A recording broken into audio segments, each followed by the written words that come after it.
नमस्कार, आप देख रहे हैं कैपिटल टीवी का खास शो महाराष्ट्र फाइल्स। आपके साथ मैं हूं परवीन शेख। आपको बताएंगे अमित शाह और सीएम फडणवीस की मीटिंग में क्या हुआ, लव जिहाद पर क्या है फडणवीस का फैसला, क्यों संजय राउत को लगी है मिर्ची, मस्जिदों पर लगे लाउडस्पीकर क्यों होंगे बैन और सीएम योगी को लेकर एकनाथ शिंदे ने क्या कहा। इसके अलावा जानेंगे कौन किसकी बढ़ा रहा है टेंशन, कौन किसे दे रहा है चुनौती। साथ ही आपको इन सभी खबरों से कराएंगे रूबरू। लेकिन तमाम बड़ी खबरों में आगे बढ़ने से पहले एक नजर डालते हैं महाराष्ट्र की टॉप हेडलाइंस पर। दिल्ली में हुई अमित शाह और सीएम फडणवीस की मुलाकात, आपराधिक कानूनों को लागू करने को लेकर हुई बातचीत। लव जिहाद के खिलाफ कानून लाएगी फडणवीस सरकार, 7 सदस्यीय कमेटी का हुआ गठन। लव जिहाद कानून बनाने पर संजय राउत को लगी मिर्ची, बोले ये लोग विकास की बातें करते हैं लेकिन असल काम लोगों को बांटना है। महाराष्ट्र में मस्जिदों पर लगे लाउडस्पीकर्स पर मचा बवाल, बीएमसी चुनाव से पहले बैन करने की मांग। नासिक कुंभ 2027 के लिए सीएम योगी से मदद लेगी महाराष्ट्र सरकार, एकनाथ शिंदे ने किया ऐलान। खबरों में सबसे पहले बात अमित शाह और फडणवीस की मीटिंग की। केंद्रीय गृह मंत्री अमित शाह ने 14 फरवरी को महाराष्ट्र में जल्द से जल्द 3 नए आपराधिक कानूनों को लागू करने के आदेश दिए हैं। अमित शाह ने दिल्ली में सीएम देवेंद्र फडणवीस के साथ एक समीक्षा बैठक की।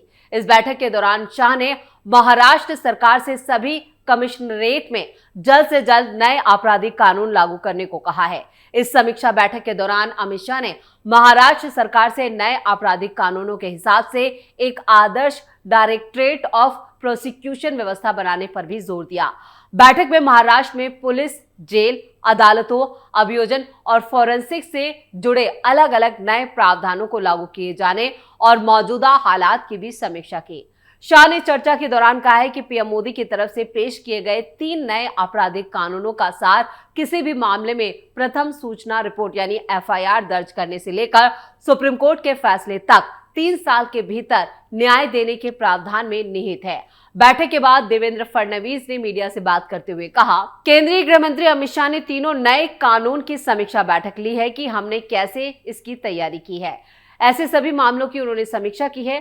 कुल मिलाकर ये अच्छी समीक्षा बैठक थी। हम राज्य में अच्छी कानून व्यवस्था स्थापित करेंगे। अमित शाह ने पिछले कुछ महीनों में 3 नए आपराधिक कानूनों को लागू करने से जुड़े अन्य राज्यों के साथ भी इसी तरह की बैठकें की और इन राज्यों में गुजरात, मध्य प्रदेश, उत्तर प्रदेश, उत्तराखंड और हरियाणा भी शामिल है। और खबरों में अब बात लव जिहाद कानून की। देवेंद्र फडणवीस सरकार लव जिहाद के खिलाफ सख्त कानून लाने जा रही है। महाराष्ट्र डीजीपी के नेतृत्व में सीएम देवेंद्र फडणवीस ने यहां पर 7 सदस्यीय कमेटी का गठन किया है। ये कमेटी लव जिहाद को लेकर तमाम कानूनी और तकनीकी पहलुओं पर चर्चा कर एक रिपोर्ट बनाएगी और ये रिपोर्ट देवेंद्र फडणवीस सरकार को सौंपेगी। गृह विभाग की तरफ से 14 फरवरी को एक सरकारी आदेश भी जारी किया गया, जिसमें लिखा गया है कि राज्य में लव जिहाद धोखाधड़ी या जबरदस्ती धर्मांतरण का मामला है, जिसे रोकने के लिए कई संगठनों और कुछ नागरिकों ने कानून बनाने की मांग की है। भारत के कुछ राज्यों में भी लव जिहाद और धोखाधड़ी को बढ़ावा मिला है, जिस वजह से धर्मांतरण रोकने के लिए कानून बनाए गए। विभाग ने अपने सरकारी आदेश में यह भी कहा है कि दूसरे राज्यों को देखते हुए महाराष्ट्र में लव जिहाद और धोखाधड़ी या जबरन धर्म परिवर्तन की स्थिति का अध्ययन किया जा रहा है, यानी इस पर रिसर्च की जा रही है, जिस पर मिली शिकायतों के लिए सुझाए गए उपायों पर भी सिफारिश करना है और दूसरे राज्यों में कानून का भी अध्ययन करना है। कानूनी मामलों का अध्ययन करने के साथ साथ कानून का मसौदा तैयार करने के लिए कमेटी को 1 महीने का वक्त दिया गया है। पुलिस महानिदेशक की अध्यक्षता में कमेटी का गठन किया गया, जिनमें उनके अलावा 6 और सदस्य होंगे और ये सदस्य महिला एवं बाल विकास विभाग, अल्पसंख्यक विभाग, विधि विभाग, सामाजिक न्याय विभाग और गृह विभाग से जुड़े हुए हैं। ये कमेटी कानूनी मामलों की जांच करेगी और दूसरे राज्यों के लागू कानूनों का अध्ययन करने के बाद महाराष्ट्र में कानून बनाने की अनुशंसा करेगी। उत्तर प्रदेश और उत्तराखंड जैसे बीजेपी शासित राज्यों में लव जिहाद के खिलाफ कानून मौजूद है, जबकि राजस्थान में इस कानून से जुड़े प्रस्ताव को मंजूरी मिल चुकी है और अब बारी महाराष्ट्र की है। महाराष्ट्र में भी लव जिहाद को लेकर अब कानून बनाने की जो प्रोसीजर है वो शुरू हो चुका है और इसके लिए कमेटी का गठन किया जा चुका है, जिसको लेकर विपक्ष में हड़कंप मचा है। खबरों में आगे का रुख करते हैं। महाराष्ट्र सरकार के लव जिहाद के खिलाफ कानून लाने पर शिवसेना यूबीटी नेता संजय राउत का भी एक बड़ा बयान सामने आया है। उन्होंने कहा कि इस सरकार ने फ्रॉड करके पैसा बांटकर चुनाव में जीत हासिल की है। इन्होंने वोटर लिस्ट में घोटाला करके ये चुनाव जीता है। जो लोग विकास का नारा देते हैं वो विकास की बातें करते हैं, लेकिन पूरे देश में जहां जहां बीजेपी की सरकार है वहां ये लोग लव जिहाद, कन्वर्जन की बातें उछालकर माहौल बिगाड़ने की बात करते हैं। संजय राउत ने आगे कहा, बीजेपी को यह तय करना होगा कि लव जिहाद है या नहीं। इन लोगों ने देश का माहौल बिगाड़ दिया है। अब अच्छे अच्छे लोगों को लगता है कि देश रहने लायक नहीं रहा है। हम देश में विकास की बात करते थे, लेकिन जो ये विचारधारा देश में बनी है ये हिंदुत्ववादी विचारधारा नहीं है। हिंदुत्व संस्कार और संस्कृति है। वहीं संजय राउत ने पीएम मोदी पर भी निशाना साधा और कहा, पीएम मोदी विदेश में जाकर वसुदेव कुटुंबकम की बात करते हैं। वहीं उनके मंत्री देश में कहते हैं कि जो मेरी पार्टी का सरपंच नहीं होगा उसको हम फंड नहीं देंगे। क्या ये उनके बाप का पैसा है? ये जनता का पैसा है, देश का पैसा है। जो बात हम कहते हैं कि संविधान खतरे में है, इसलिए कहते हैं कि आज तुम्हारा समय है, कल हमारा समय आएगा, फिर हम बताएंगे, फिर आप सभी ये मत कहिएगा कि ये क्या कर रहे हो। आपको बता दें कि महाराष्ट्र राज्य पुलिस महासंचालक यानी डीजीपी के नेतृत्व में सीएम फडणवीस सरकार ने बनाई 7 सदस्यीय कमेटी का गठन किया है और ये कमेटी जो है वो लव जिहाद को लेकर तमाम कानूनी और तकनीकी पहलुओं पर चर्चा करके एक रिपोर्ट बनाएगी और ये रिपोर्ट सरकार को सौंपी जाएगी। इसी रिपोर्ट को लेकर संजय राउत के पेट में दर्द शुरू हो गया है। जितने भी सो कॉल्ड सेकुलरिज्म की बात करते हैं वो सब अब लव जिहाद को लेकर फडणवीस सरकार पर निशाना साध रहे हैं और विपक्ष में सबसे ज्यादा यहाँ पर हड़कंप मचा है और विपक्ष इसको लेकर सवाल खड़े कर रहा है। खबरों में आगे बढ़ते हैं। महाराष्ट्र में एक बार फिर मस्जिदों से लाउडस्पीकर हटाने की मांग तेज हो गई है। मुंबई के भांडुप इलाके में मस्जिदों के लाउडस्पीकर से आने वाली अजान के बढ़े हुए स्तर को लेकर बीजेपी नेता किरीट सोमैया ने शिकायत दर्ज कराई है। बीजेपी नेता ने दावा किया है कि सुबह करीब 5:30 बजे भांडुप के सोनपुर इलाके में मौजूद मोहम्मदिया जामा मस्जिद में तेज आवाज से आजान दी जा रही है, जिसके बाद ये शिकायत दर्ज कराई गई। लाउडस्पीकर पूर्व सांसद किरीट सोमैया ने कहा है कि उन्हें ये शिकायत लंबे वक्त से मिल रही थी। सिर्फ भांडुप से नहीं बल्कि घाटकोपर जैसे दूसरे इलाकों से भी ये शिकायतें मिल रही हैं।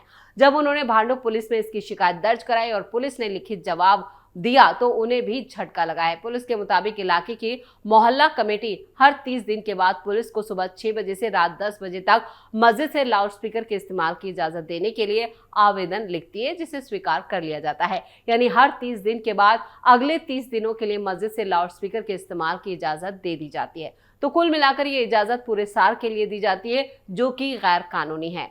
किरीट सोमैया ने लाउडस्पीकर के खिलाफ मुहिम चलाने की बात की है।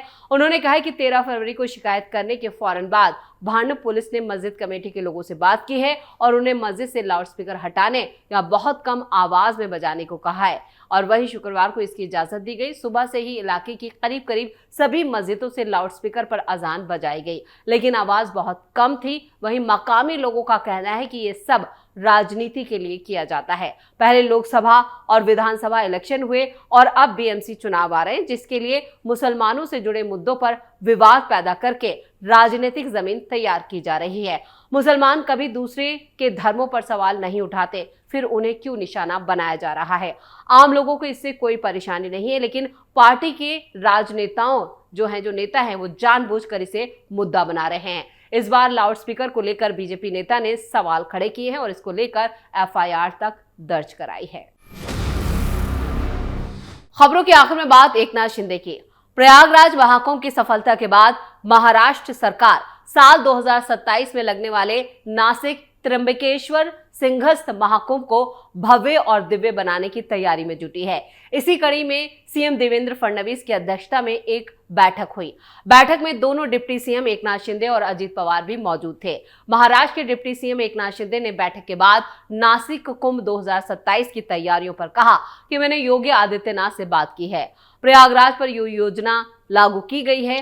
करोड़ों लोग वहां पर आए थे और उस योजना को देखने के लिए भी यहां से सभी अधिकारियों की एक टीम प्रयागराज जाने वाली है, जहां लोग उनका मार्गदर्शन करेंगे। उन्होंने कहा कि इसलिए मैंने योगी आदित्यनाथ से बात की है और उन्होंने कहा है कि आप अपनी टीम भेजिए, हम उनको पूरी जानकारी देंगे ताकि हमारा ये कुंभ यशस्वी हो जाए और लोगों को किसी भी तरह की परेशानी ना हो।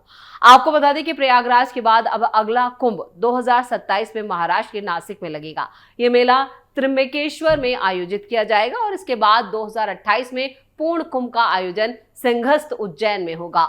वहीं 2030 में प्रयागराज में अर्ध कुंभ आयोजित होगा। ऐसे में कुंभ मेला 2027 की तैयारियां शुरू हो चुकी हैं और राज्य की सभी एजेंसियों को योजना तैयार करने को कहा गया है। इसी के साथ महाराष्ट्र फाइल्स में खबरों का सिलसिला यहीं खत्म करते हैं। बाकी खबरों के लिए आप जुड़े रहिए कैपिटल टीवी के साथ। इसके साथ ही वीडियो को लाइक करें, शेयर करें और कैपिटल टीवी को सब्सक्राइब जरूर करें। धन्यवाद।